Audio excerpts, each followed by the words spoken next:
से बोलिए सरस्वती मैया की।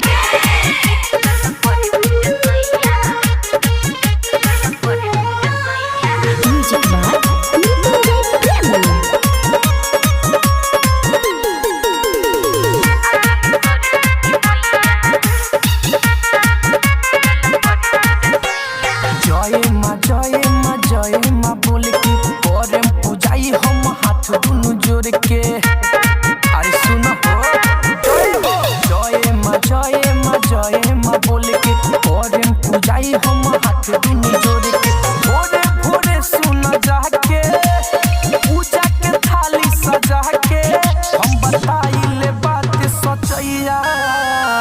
आगोली सरस्वती मैया आगोली सरस्वती मैया चल करे पूजा सैया। आगोली सरस्वती मैया चल करे पूजा सैया।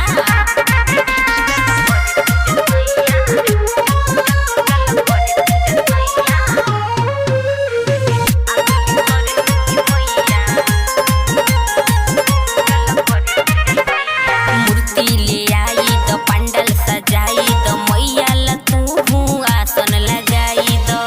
अच्छा तला है सुनो ले आई बानी सब कुछ जोड़ के पंडाल बजाई और फूल तोड़ के।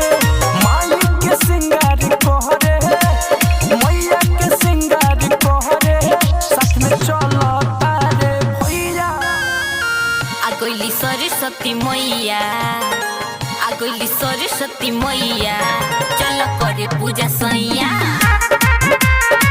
आगोली सरस्वती मैया चल करे पूजा सैया।